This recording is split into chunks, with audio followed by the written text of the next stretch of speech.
Bonsoir. On commence notre réunion numéro 270. Vos applaudissements.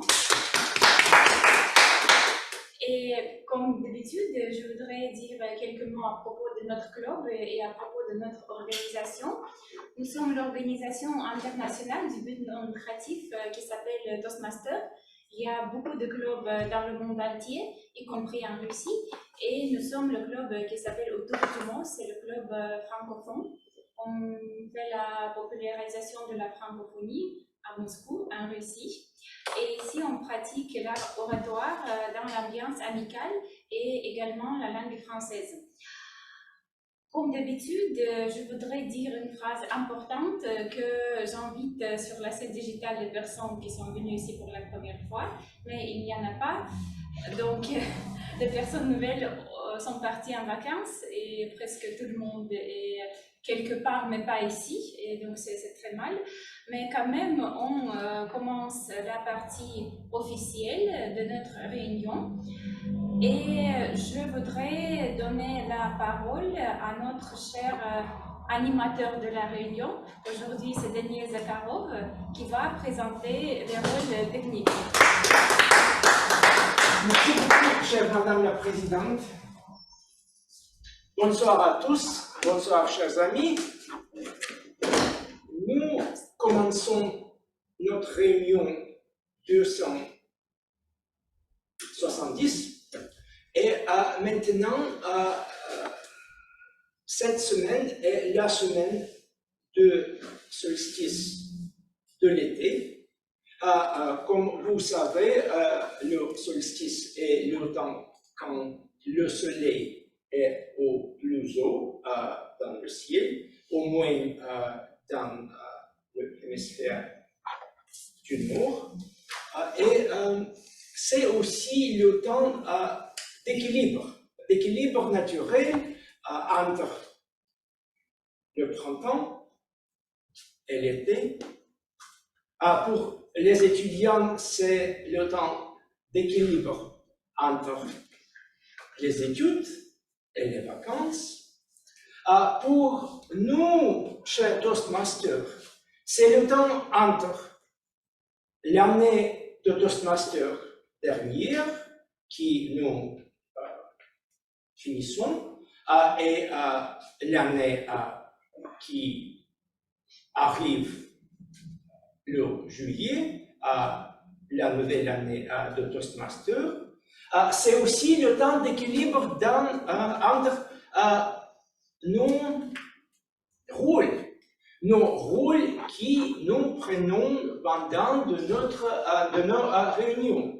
Par exemple, le rôle moins préféré du chronométreur.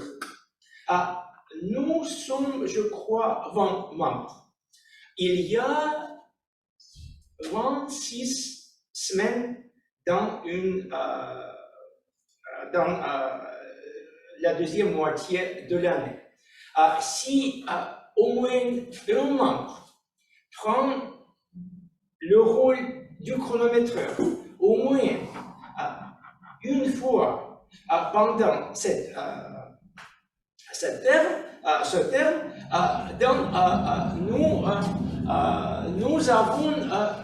nous avons la question d'équilibre dans nos rôles techniques et nos rôles principaux pendant des réunions bien adressés. Mais aussi l'équilibre pourrait naturellement, il y a beaucoup d'équilibres différents qui sont importants. L'équilibre entre le travail et le loisir, l'équilibre dans la famille, l'équilibre entre le dehors et les choses internes, les choses de nous-mêmes. Je voudrais vous inviter à parler d'équilibres différents pendant notre réunion et pour ce moment-là, je voudrais inviter nos experts avec les rôles techniques. Et le premier rôle technique, c'est le rôle du chronométreur ou de la chronométreuse qui nous parlons d'équilibre du temps. C'est le rôle qui est présenté par notre chère Anastasia Grebin. Anastasia, la parole est à vous.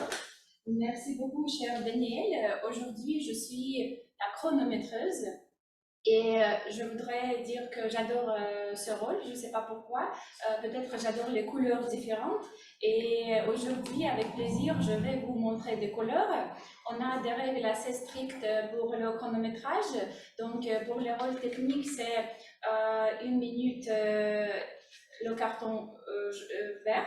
1 minute 30 le carton jaune et 2 minutes, pardon, le carton rouge. Le carton rouge, c'est pas signifie la disqualification, ça veut dire que vous devez finir rapidement votre discours. Et pour le discours préparé, aujourd'hui on a seulement un discours préparé, c'est 5 minutes le vert, 6 minutes le jaune et 7 minutes le rouge. Et pour les évaluateurs, on a les règles de chronométrage suivants. Donc 2 minutes vert, 2 minutes et demie jaune et 3 minutes rouge. J'espère que nous serons à l'heure ce soir. Donc merci et je donne la parole à Daniel. Merci beaucoup, chère Anastasia, pour cette présentation du rôle de la chronométreuse. Le temps est très important, le temps file sans retour, comme nous le savons toujours.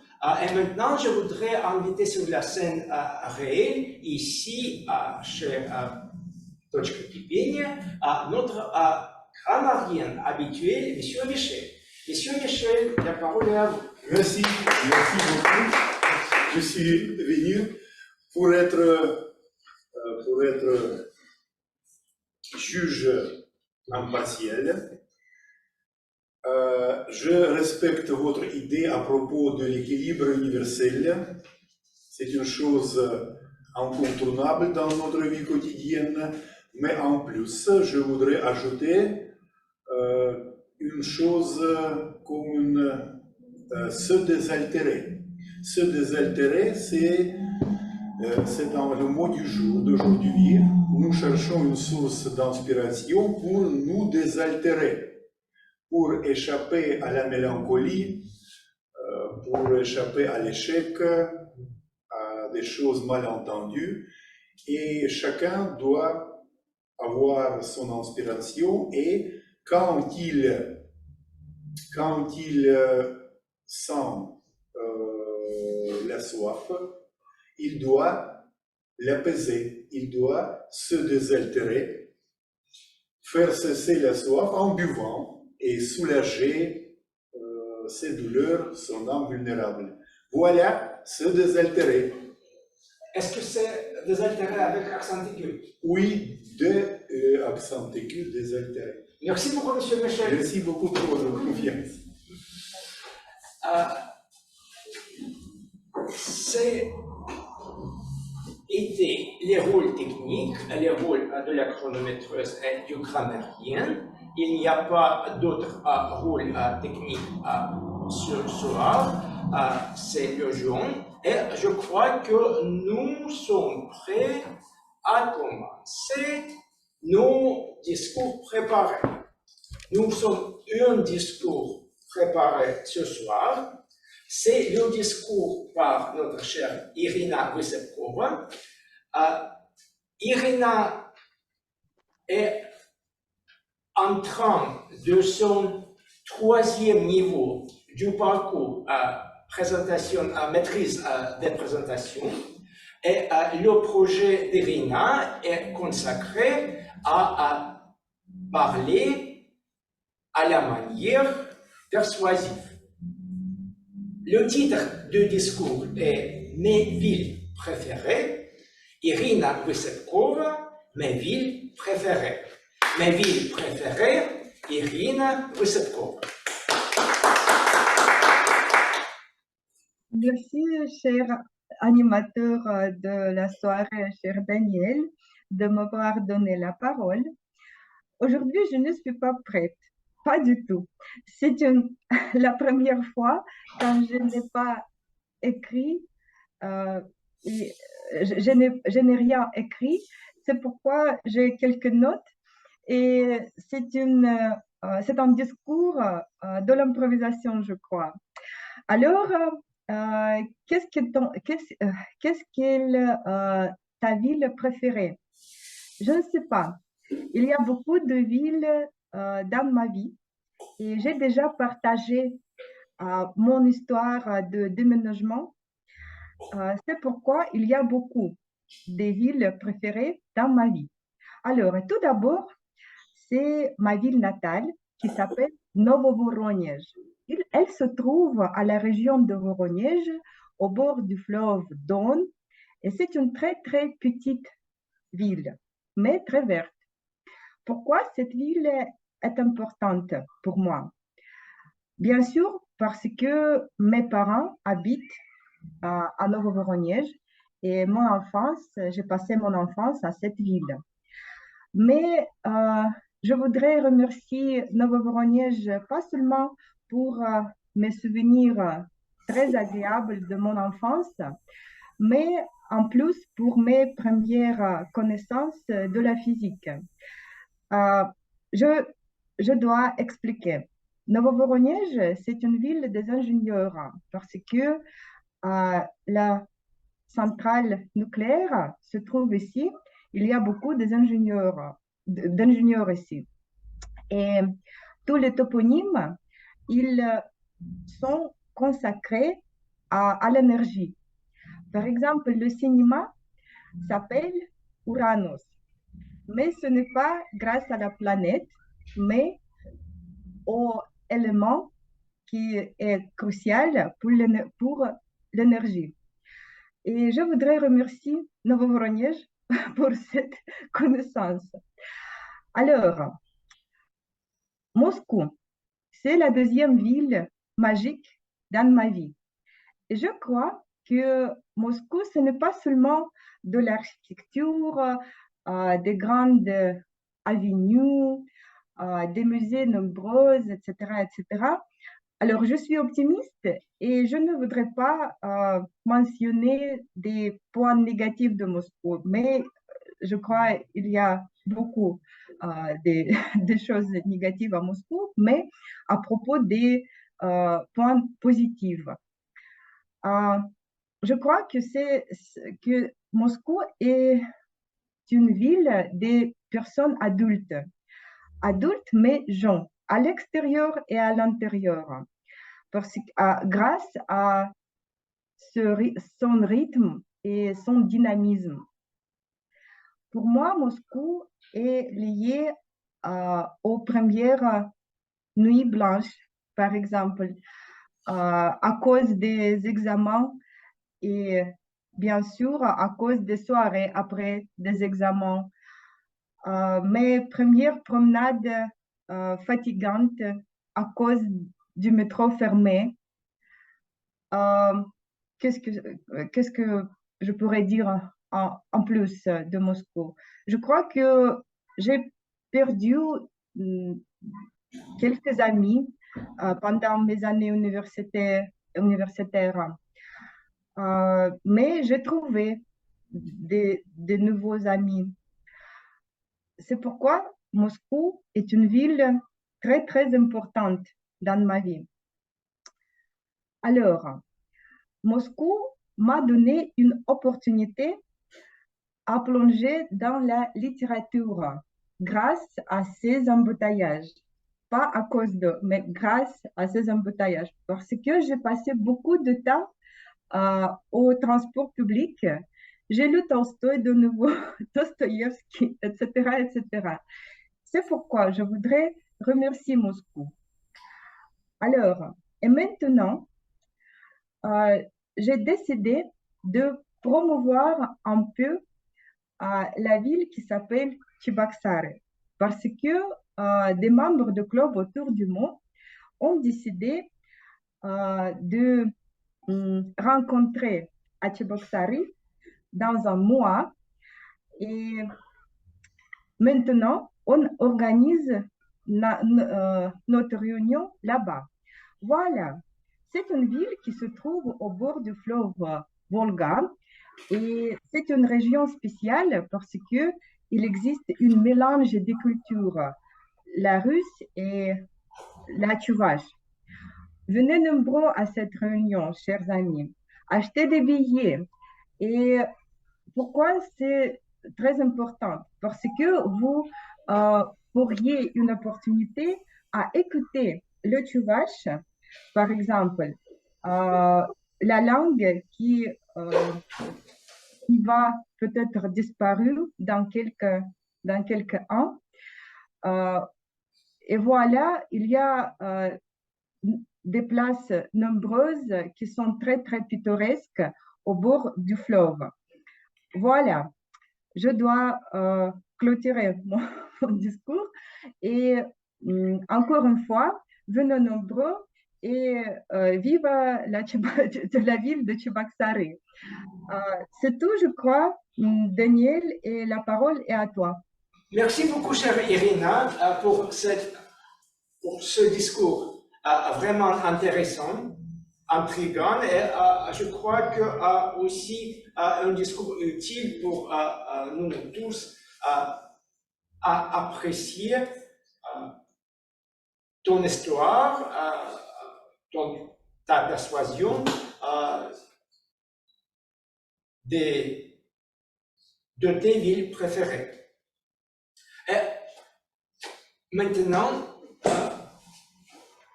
après le seul discours préparé de ce soir a été présenté, nous pouvons commencer la session des improvisations. Et pour ça, je voudrais inviter sur la scène digitale notre chère migneuse de la session des improvisations, chère Olga Kondratьева. Olga, parole est à vous, s'il vous plaît. Bienvenue. Merci, Daniel, de me donner la parole. Chers amis, comme nous tous savons, les improvisations sont très importantes dans la vie et surtout dans l'art de communication. Et nous aurons l'opportunité de parler sans préparation.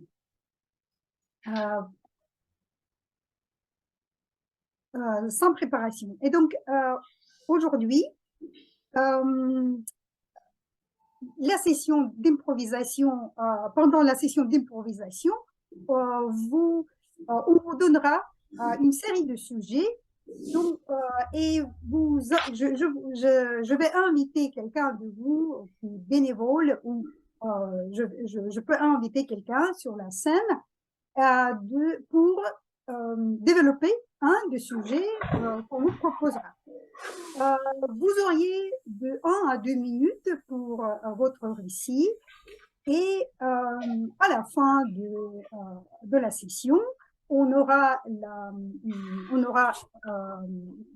un lien où nous pourrions voter pour la meilleure improvisation et ensuite à la fin de la réunion, nous saurions le nom du gagnant ou un gagnant et celui va recevoir un certificat. Et donc, les règles, est-ce que les règles sont bien connues? Est-ce que vous avez des questions? Pas de questions. Pas de questions, très bien. Encore un commentaire. Je vous invite les bénévoles de prendre votre micro et dire voilà, c'est moi qui veux continuer. N'hésitez pas ou lever la main.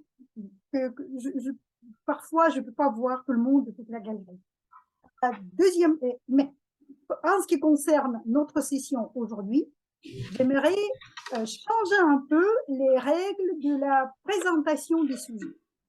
Aujourd'hui, on va créer notre histoire. Et pour ça, je vais vous donner juste un commencement de l'histoire. Un sujet qui va commencer l'histoire. Et après, je termine je m'arrête à un point inattendu et dis, voilà, maintenant, qui veut continuer? Et celui qui bénévole va improviser et créer une continuation. Et au bout de ces 2 minutes, il s'arrête et me rend la parole pour que j'inviterai quelqu'un qui va suivre maintenant son sujet et continue notre histoire. Et à la fin, à la fin quand nous toucherons à la fin, je prie à notre chère gardienne du temps, chronométreuse, de nous donner un signe et donc un signal. Et donc, j'inviterai le dernier participant de terminer notre histoire, de nous raconter la fin pendant ces 2 minutes. Est-ce que ça vous convient? Oui. Bon, voilà. Alors, on continue. Non, s'il n'y a pas de questions, c'est parti. Je commence l'histoire. Oui. D'accord. Alors, il y avait un monsieur, jeune homme, qui s'appelait Henri. Henri était un banquier, un financier diplômé, qui était parmi les directeurs d'une grande banque. Et il a fait une carrière brillante malgré son jeune âge. Et quand, à un moment donné, il n'a pas senti, il n'a plus senti le goût de la vie. Il ne voulait rien faire. En plus, il n'avait pas beaucoup de hobbies ou de choses à part de son travail. Et il se sentait mal, donc il s'est adressé aux docteurs les plus renommés et le verdict était qu'il a été déséquilibré et que maintenant c'est le moment à lui d'aller, de prendre sa vie, sa santé dans ses mains. Alors, il a réfléchi un peu et un jour, il a mis sa brosse à dents et quelques vêtements dans son sac à dos, fermé la porte à clé et il est parti à chercher son équilibre. Mais tout d'abord, et voilà, j'ai terminé. Qui veut continuer? Qu'est-ce qu'il a fait tout d'abord?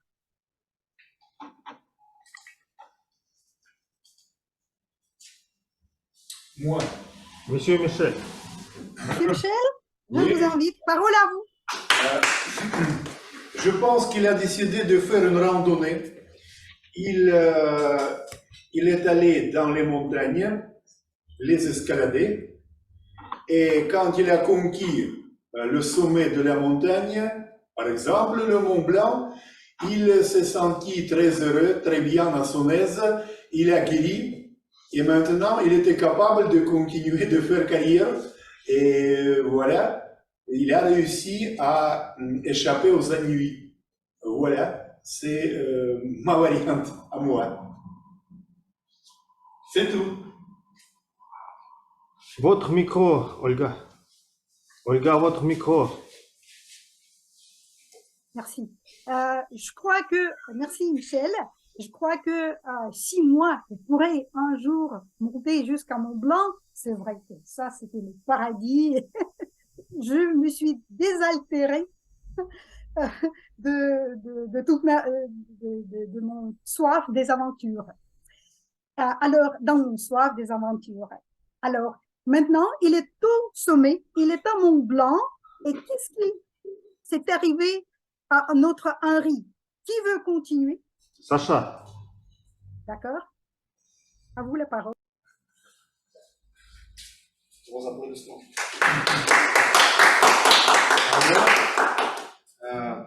Après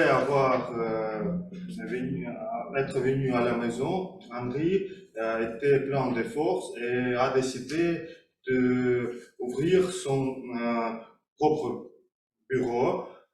Il a travaillé comme en banque, mais il a décidé de créer son propre banque qui s'appelait Montblanc. Et les problèmes ont commencé parce que son chef, qui était le président du banque précédent, est devenu son concurrent. Et après, Henri a ouvert son banque Montblanc. Il était deux banques dans la même ville, aux montagnes, près de Mont-Blanc. Et le deuxième banque est devenu plus populaire car le marketing par Henri, les forces qu'il a reçues dans le sommet du Mont-Blanc ont donné le nom qui a donné beaucoup d'informations sur ce banque et tout le monde, tous les clients sont arrivés pour faire les affaires avec Henri. Et maintenant, son chef a décidé de le punir. Et on va voir comment il va faire ça maintenant.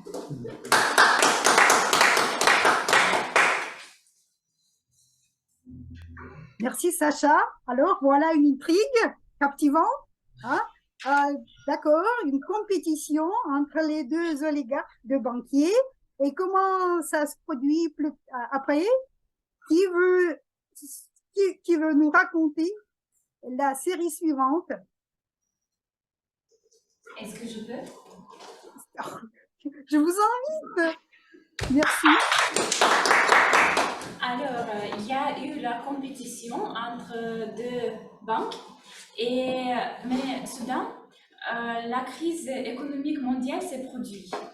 Et le chef a été choqué parce qu'il a fait le plan de business pour 5 ans, mais rien n'était prévu. Et à cause de la crise économique, il avait besoin de distribuer les finances. Et bien sûr, après seulement 3 mois, il a renvoyé le personnel dans la banque et il a laissé seulement une banque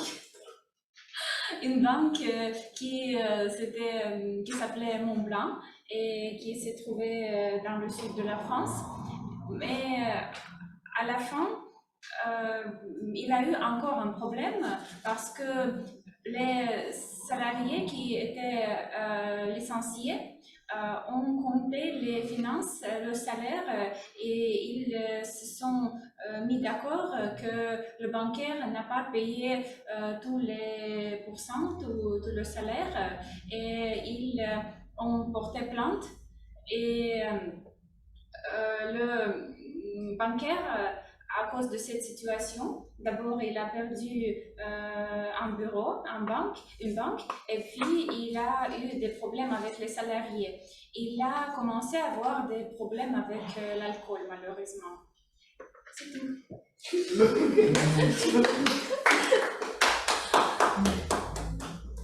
Merci Anastasia pour cette tournure absolument inattendue. Et maintenant, que faire avec notre Henri? Comment il va se débrouiller? Qui veut trouver la solution pour lui? Daniel. Daniel, d'accord. À vous la parole.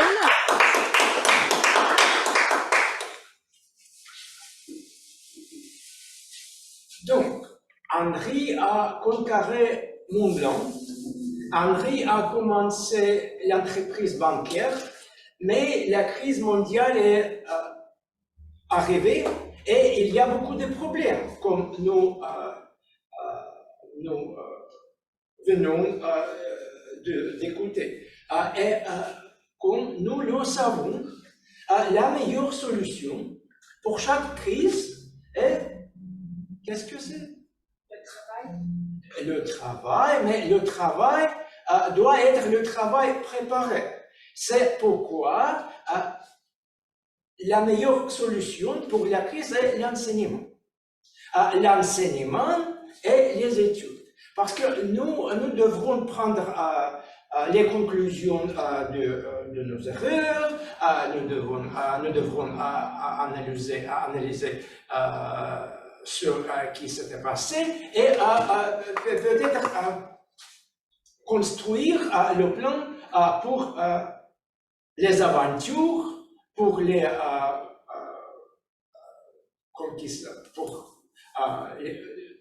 conquistants, pour les victoires à arriver.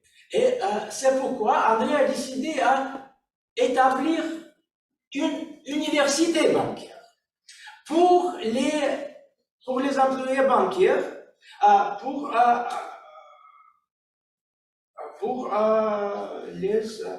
leurs enseignements. C'est l'université bancaire qui a été fondue par André.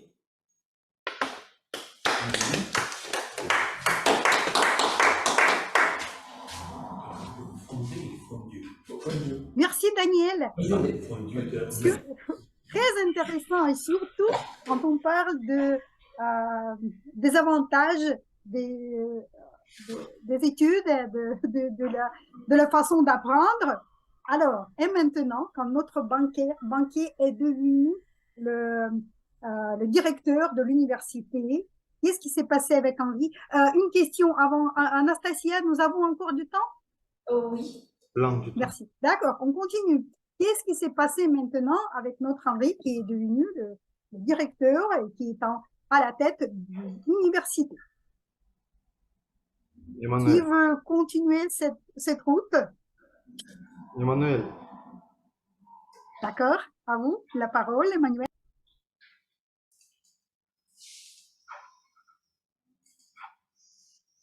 Est-ce que tu peux reprendre la question? J'ai pas suivi. D'accord. Finalement, comme c'était la crise mondiale, et donc la banque ne fonctionnait plus, Henri a trouvé la meilleure solution qu'on peut trouver pendant les périodes de changement, dans les crises, c'est d'apprendre et d'apprendre les autres. Donc, il a ouvert une université bancaire.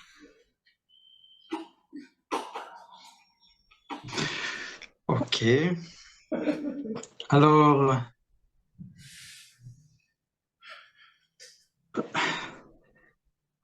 c'était Paris, c'est ça, qui a ouvert une banque? C'est à vous à dire. C'était quelque part, la banque était près du Mont Blanc, finalement, mais l'université, il peut ouvrir à Paris. Pourquoi pas? Vous proposez que c'était Paris. D'accord. Ok.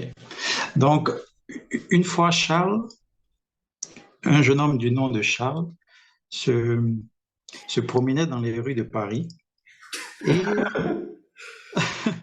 se promenait dans les rues de Paris et s'est dit une fois, j'ai plus d'argent, je ne sais pas ce que je vais faire pour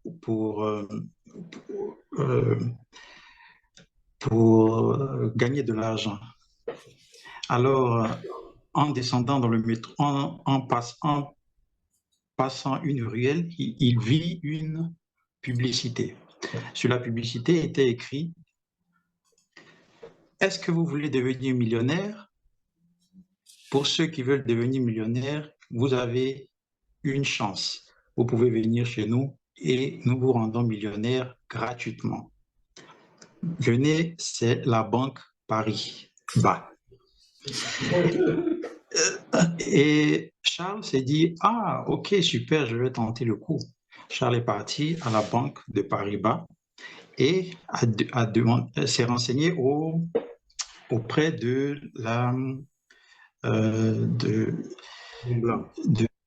l'agence d'accueil. S'est renseigné à l'agence d'accueil, il a demandé. Et on lui a dit, oui, on peut vous rendre millionnaire facilement, il vous suffit de signer quelques papiers et voilà, vous serez millionnaire. Il n'a pas pris la peine de regarder tous les contours, toutes les clauses du contrat et il a signé. On lui a remis l'argent. Charles a pris l'argent, Charles a Charles s'est senti tout de suite millionnaire. Et Charles n'a pas pris la peine d'investir l'argent. Quelque temps plus tard, disons quelques mois, la banque lui envoie son premier relevé et lui dit non, en réalité, le million que vous avez, c'est une somme à rendre avec un intérêt de 25% par mois. Alors Charles attrape sa tête et se dit waouh, je pensais devenir millionnaire aussi facilement que ça, alors qu'il y a encore beaucoup de choses à faire pour rembourser cet argent. Donc la leçon qu'il faut retenir, c'est qu'il faut faire attention aux banques. Elles ne sont pas toujours fiables. Merci.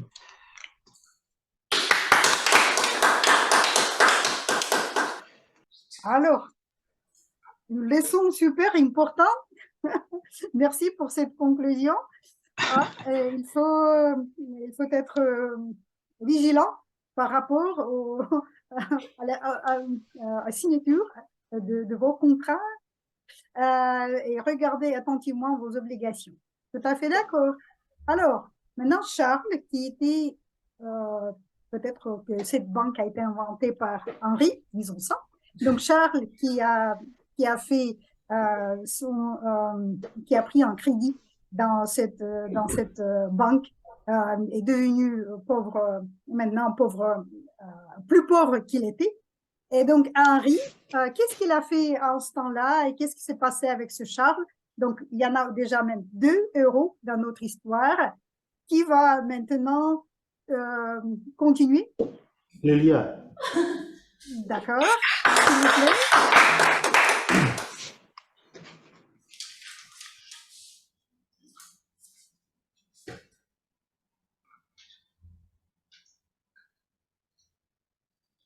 Quelle est la question? Alors, c'est pas la question aujourd'hui, c'est la continuation de l'histoire qui a été racontée morceau par morceau par chacun des participants. Donc, on a commencé avec un banquier, Henri, qui a perdu son équilibre et qui est allé chercher ses aventures. Michael l'a envoyé vers Mont-Blanc.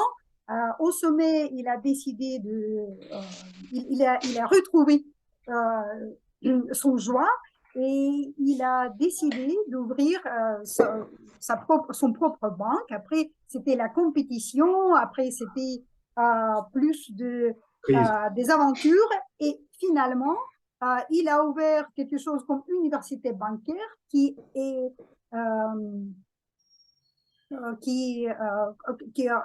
qu'on a retrouvé que c'était pas tout à fait l'université, mais c'était là où on donnait des crédits avec un très grand pourcentage. Et donc, il y avait un pauvre homme, Charles, qui a pris le crédit, mais après, il s'est trouvé dans la situation où il a dû payer 25% chaque mois pour le montant qu'il a reçu. Et maintenant, il y a un autre Henri, qui est le chef de cette organisation, le pauvre Charles, qui maintenant s'est trouvé avec une dette de 25%. Et c'est à vous à continuer. Vous pouvez vous arrêter à n'importe quel moment et donner la parole à la suivante. Il faut utiliser les noms des 2 personnages. Normalement, oui, mais après, vous pouvez les changer. Donc, dites-nous comment, pourquoi. Racontez. Pouvez-vous Je pourrais continuer et après, Lilia, peut-être.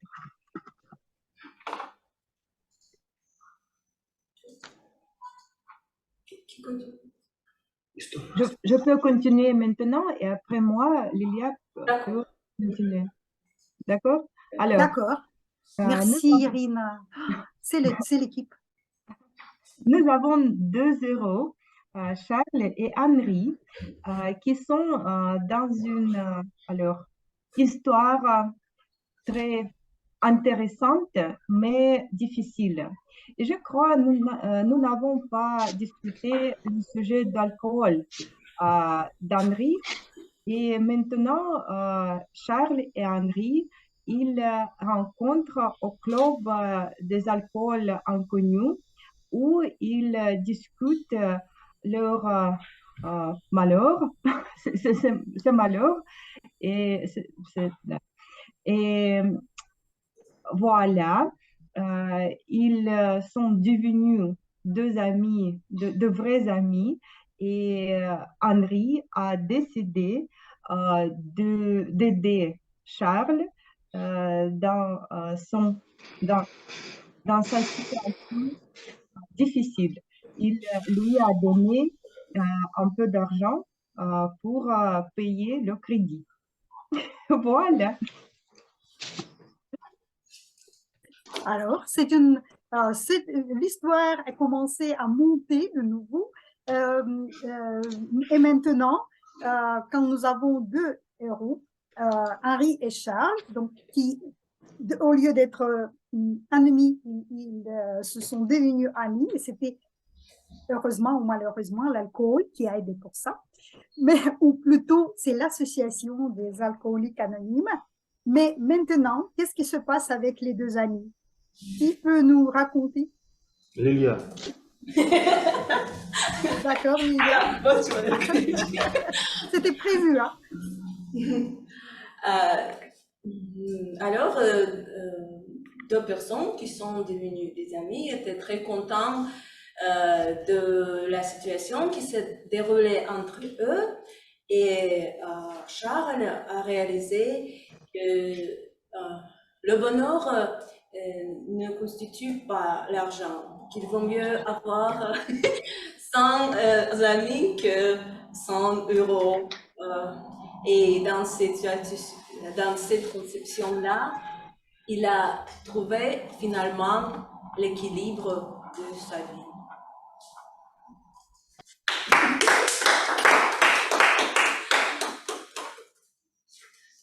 Alors, je crois que notre histoire a touché à sa fin. Est-ce que nous avons du temps? Pour une improvisation. Pour une improvisation. Alors, même si on dit que voilà, c'est la fin heureuse de l'histoire qui a commencé qui était très prosaïque au commencement, au début. Est-ce qu'il y a quelqu'un qui peut nous faire la conclusion quand même? Fanta. Fanta? Merci. Bon. Si vous voulez, vous avez toujours le droit de dire non. Oui, je pourrais. C'est vrai que je n'ai pas été au début de cette histoire. Mais j'ai compris que des amis se sont retrouvés, qu'ils étaient devant l'alcool, que s'ils ont bien sympathisé, ils ont fait chemin ensemble, ils se sont rendus compte que l'argent ne faisait pas le bonheur. Et cette amitié, elle a perduré parce que chacun est allé rendre visite à l'autre. Finalement, ils ne sont pas restés dehors. Ils ont continué cette amitié, ils se sont liés d'amitié et les familles aussi. Du coup, les années passant, on a vu dans la ville que cette amitié florissait et elle a permis à d'autres personnes qui ne se connaissaient pas de se connaître. Mais cette fois-ci, l'alcool n'a plus été le lien. C'était l'amour vrai. C'était la passion d'être ensemble, de pouvoir échanger les cultures différentes parce que ces personnes-là, je ne sais pas au départ comment elles étaient, mais moi, je sais que c'était des personnes qui n'étaient pas du même pays, pas de la même nationalité, n'avaient pas la même couleur de peau. Elles ont franchi les barrières et ça a été formidable. Merci, Madame la meneuse de l'interprétation.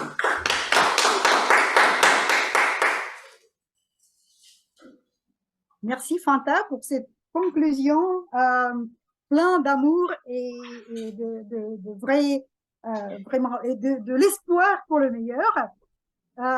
Merci à tout le monde. Voilà comment on a créé une belle histoire. En fait, j'ai fait beaucoup de notes et peut-être un jour, j'écris un poème à ce sujet. D'accord. Mais maintenant, n'oubliez pas, s'il vous plaît, de suivre le lien que Daniel vous enverra pour voter pour la meilleure présentation.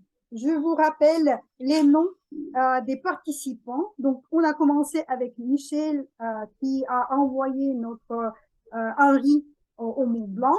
Après, c'était Sacha qui lui a donné, qui parlait de compétition et qui est rentré vraiment dans le monde du business. Et Anastasia qui a continué ça en parlant d'une crise mondiale et qui bien sûr crée des problèmes. Après, c'était Daniel qui nous a donné une très bonne solution au moment de crise, de penser à s'apprendre et s'améliorer. Après, c'était Emmanuel qui a introduit un autre héros qui s'appelle Charles et Irina qui a pensé comment les gens peuvent retrouver leur goût de vie en devenant des amis.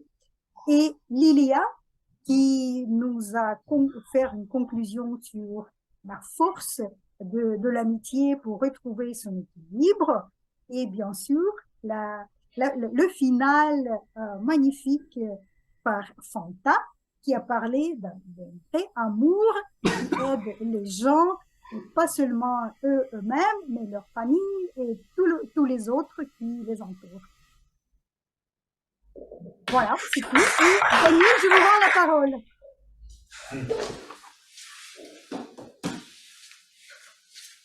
Merci beaucoup, chère Olga, pour cette session des improvisations vraiment, je crois, extraordinaire, vraiment intrigant, époustouflante, rocambolesque, mais aussi pertinente. Comme il y a un avis dans l'auditoire. Maintenant, après cette session des improvisations, nous sommes prêts à notre session des évaluations. Pour ça, je voudrais inviter sur la scène réelle notre évaluateur général, cher Alexandre. Vos applaudissements. Merci beaucoup, cher Daniel, de m'avoir donné la parole. Mes amis, salut. Pour que nous ayons l'équilibre chez Toastmaster, il vaut mieux faire les évaluations pour chaque réunion. Et nous commençons aujourd'hui. Le système est classique. Au début, c'est évaluation personnelle, puis rôle technique, puis quelques mots à propos de la réunion en général. D'abord, je voudrais inviter sur la scène pour évaluer notre chère Irina, notre cher Emmanuel. Emmanuel, à toi la parole. Alors, vous m'entendez bien? Oui. Ok. C'est pour moi un honneur aujourd'hui d'être évaluateur de discours. C'est une nouvelle expérience pour moi. Et c'est un honneur particulièrement d'être l'évaluateur de notre chère Irina qui nous a parlé aujourd'hui de ses villes préférées. Alors, Irina, vous êtes aujourd'hui splendide, vous êtes belle et ravissante. Déjà, votre physique aujourd'hui déjà vous donne à votre discours un côté très attractif, donne un côté très attractif de votre discours. Donc, je vous félicite déjà pour ce côté dont sur lequel vous avez particulièrement prêté attention. Je vous félicite aussi pour votre courage, pour l'effort que vous avez déployé pour nous offrir un discours que vous-même vous avez dit qui est en partie improvisé. C'est époustouflant. Je trouve vos discours bien organisés, bien structurés. Vous avez parlé de 3 villes, la ville de Voronezh, Moscou, Tchiboksa. vous avez expliqué qu'est-ce qui fait de ces villes de belles villes. Pourquoi est-ce que vous avez expliqué pourquoi est-ce que des visiteurs auraient intérêt à visiter ces villes, pourquoi est-ce que ces villes présenteraient un côté attractif auprès de gens qui aimeraient visiter la Russie et plus particulièrement ces villes. Donc, j'ai trouvé votre contenu clair, structuré et cohérent. Votre voix était audible. Et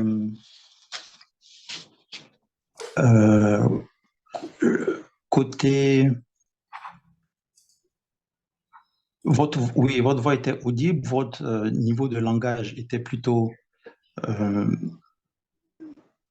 clair, facile à comprendre. Le point que j'aimerais particulièrement souligner, les points que vous devrez particulièrement prêter attention pour vous améliorer, à mon avis, serait surtout la gestuelle. J'aurais aimé voir un peu plus de gestes dans la réalisation de votre discours. Cela donnerait un peu plus cela rendrait votre discours un peu plus attrayant. J'aurais aimé aussi que vous soyez... j'aurais aimé voir un peu plus d'enthousiasme dans votre discours, un peu plus de vigueur, un peu plus d'énergie. Parce que j'ai déjà visité Voronezh, Moscou je connais, Tchoboksar non, mais je n'ai pas vraiment senti cette envie-là de visiter. J'ai compris pourquoi est-ce que Voronezh, ces villes-là sont intéressantes, mais je n'ai pas eu particulièrement l'envie d'aller.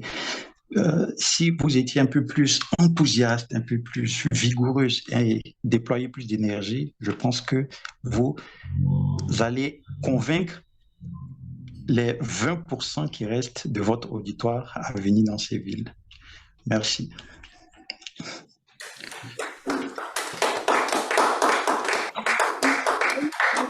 L'évaluation. Merci.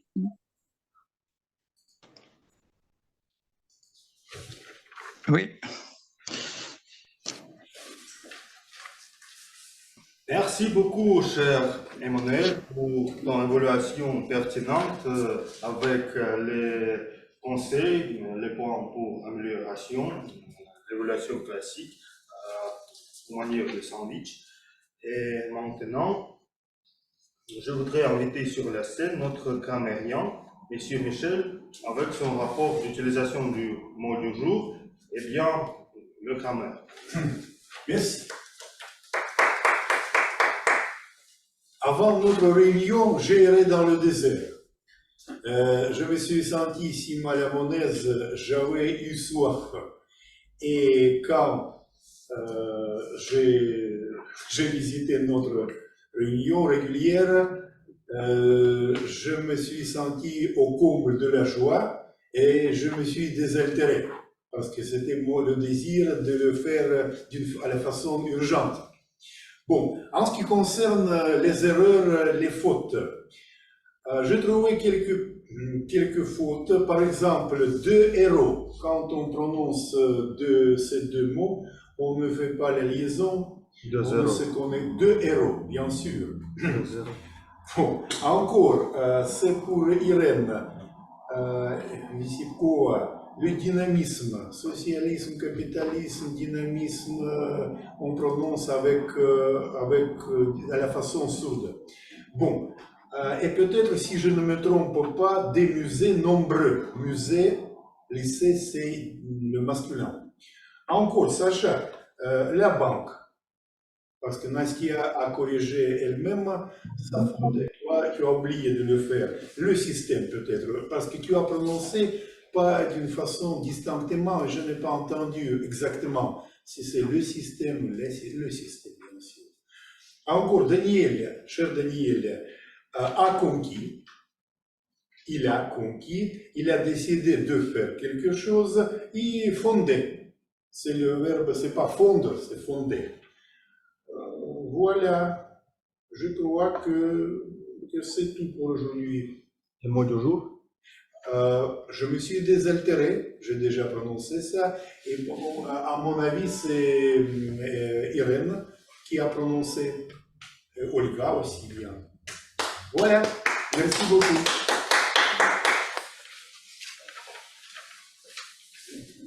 Merci beaucoup, Monsieur Michel, pour votre rapport éblouissant. Et maintenant, il nous reste le rôle technique très important, le rôle de la chronométreuse. Merci beaucoup, Sacha. Alors, aujourd'hui, on n'a que 2 dépassements du temps produits par une personne. C'est Emmanuel.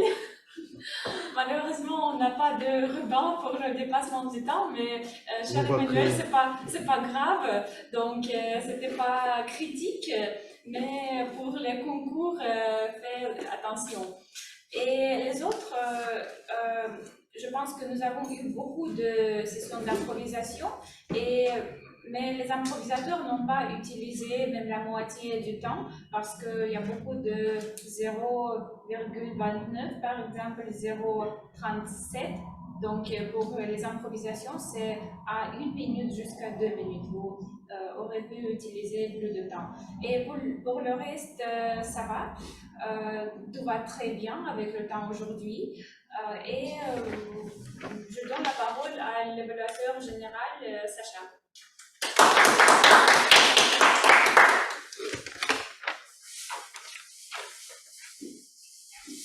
Merci beaucoup, chère Nastia, pour ce rapport complexe. Et maintenant, quelques mots au sujet de la réunion avec le sujet équilibre. Alors, mes amis, je voudrais vous dire que ce n'est pas la première fois que nous avons le sujet l'équilibre, car j'ai trouvé en image de cette année avec équilibre comme le titre. Et nous avons fait déjà, mais la manière dont nous envisageons Toastmaster et l'art oratoire nous donne le pouvoir de faire nos réunions avec l'équilibre de l'épanouissement. C'est-à-dire, nous faisons tout chaque vendredi professionnellement. Et aujourd'hui, c'est un exemple, la réunion est exemplaire, tout était presque parfait. Je commence par animateur, qui, la première fois que j'ai vu ça, animateur était sans notes, sans agenda pour présenter l'objectif. Je suis déjà vu 1 million de fois que les animateurs ils ne se préparent pas et chaque fois ils adressent à l'agenda comme pour la première fois pour lire avec les erreurs l'objectif. Et Daniel fait déjà 100 notes. Le titre est bien l'objectif, c'est très bien fait. Et aussi, la réunion était dédiée à ce sujet intéressant, équilibre. Alors, session des improvisations. Nous avons fait, je pense, 2 ou 3 fois cette histoire, mais c'était super fait. Aujourd'hui, c'était l'histoire engenouillante, si on peut le dire. Parce qu'il y avait toutes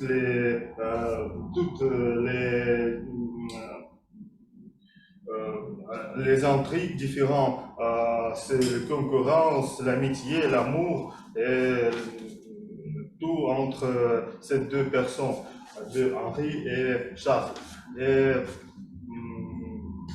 enfin, peut-être Olga va écrire quelques livres au sujet de ce récit présenté par à Tour du Monde. C'est une idée géniale. Je pense que les rôles techniques ont été faits brillamment et aussi les évolutions ont été époustouflantes. Et à la fin, je voudrais dire que j'aime cet équilibre que nous faisons chaque vendredi, les réunions autour du mot, malgré l'été, malgré la saison des vacances. Nous faisons ça, et si nous le faisons chaque vendredi, le temps, nous allons gagner tous les concours, j'en suis sûr. Merci beaucoup, mes amis, et je redonne la parole à notre chère présidente. Et aussi... Merci, Sacha. Alors, chers amis, j'ai envoyé sur le chat le nom de la gagnante de la session d'improvisation. Je pense que nous avons besoin de quelques secondes pour produire le certificat officiel. Et d'abord, je voudrais dire qu'aujourd'hui, personne ne clôture le niveau. Donc, on n'a qu'un seul certificat. Et c'est Irina Vesipkova. Vos applaudissements.